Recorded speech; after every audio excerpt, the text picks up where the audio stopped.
नमस्कार प्रिय दोस्तों, कहानियों की दुनिया में आपका पुनः स्वागत है। जैसा कि आप लोगों को पता है कि मैंने पूस की रात कहानी का पार्ट 2 भी अपलोड कर दिया है। जिसने भी इस कहानी को सुना है वह कमेंट करके ज़रूर बताए। और यह रहा पूस की रात का आखिरी भाग। इसके पहले हमने सुना कैसे खेत को जानवर चढ़ जाते हैं, जबरा भौंकता रहता है और हल्कू कुछ नहीं कर सकता है। उसके आगे आइए पुनः शुरू करते हैं। जबरा फिर भूख उठा। जानवर खेत चर रहे थे, फसल तैयार है, कैसी अच्छी खेती थी, पर ये दुष्ट जानवर उसका सर्वनाश कर डाले। हल्कू पक्का इरादा करके उठा, 2-3 कदम चला। एकाएक हवा, ऐसी ठंडी हवा चुभोने लगी, बिच्छू की डंक सा झोंका लगा कि वह फिर बुझते हुए अलाव के पास आ बैठा और राख को कुरेदकर अपनी ठंडी देह को गरमाने लगा। जबरा अपना गला फाड़ डालता था, नीलगाय खेत का सफाया किए डालती थीं और हल्कू गर्म राख के पास शांत बैठा हुआ अकर्मण्यता से रस्सियों की भांति उसे चारों तरफ से जकड़ रखा था। उसी राख के पास गर्म जमीन पर वह चादर ओढ़ कर सो गया।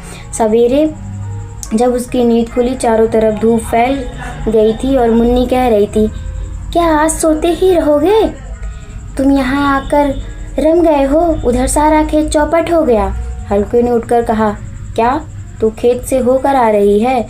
मुन्नी बोली, हाँ, सारे खेत का सत्यानाश हो गया है। भला ऐसा भी कोई सोता है? तुम्हारे यहाँ मड़ैया डालने से क्या होगा? हल्कू ने बहाना किया, मैं मरते मरते बचा, मुझे अपने खेत की पड़ी है। पेट में ऐसा दर्द हुआ कि मैं जानता हूँ।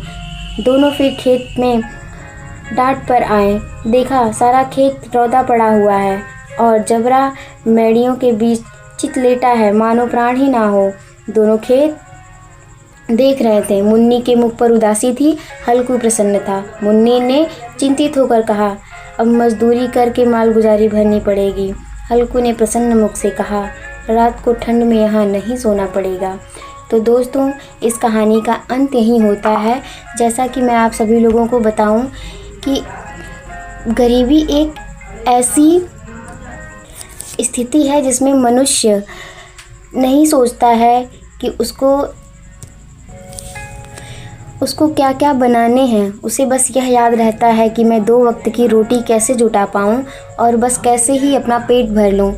ऐसे ही यह कहानी थी हल्कू की, जो एक बिल्कुल गरीब व्यक्ति था, जिसके पास कर्ज चुकाने तक का पैसा नहीं था, लेकिन सर्दी में उसके पास ओढ़ने को कंबल भी ना था। फिर भी वह खेत जाता है और जहाँ उसे खेत में फसल नष्ट हो जाने के कारण दुख होना चाहिए, उसे दुख ना होकर और खुशी प्रतीत हो रही थी, क्योंकि उसको तो बस इस बात की खुशी थी कि अब मुझे खेत में नहीं आना पड़ेगा ठंडी के मौसम में।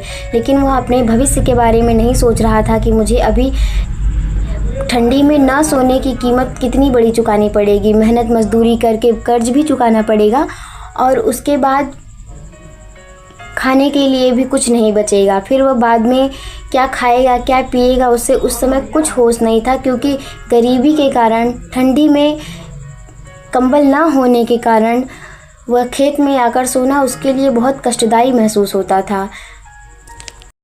तो दोस्तों, अपनी कहानी को हम यहीं विराम देंगे। यह कहानी यहीं समाप्त होती है, लेकिन अगली कड़ी में मैं आप लोगों को कौन सी कहानी सुनाऊं, उसके लिए मुझे कमेंट करके ज़रूर बताएं। यह कहानी अगर आप लोगों को पसंद आई है तो मुझे कमेंट करके ज़रूर बताएं।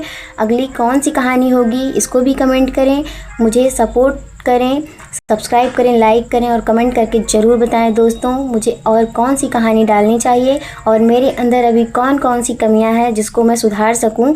उसके लिए भी आप लोग मुझे कमेंट करके ज़रूर बताइए। धन्यवाद दोस्तों।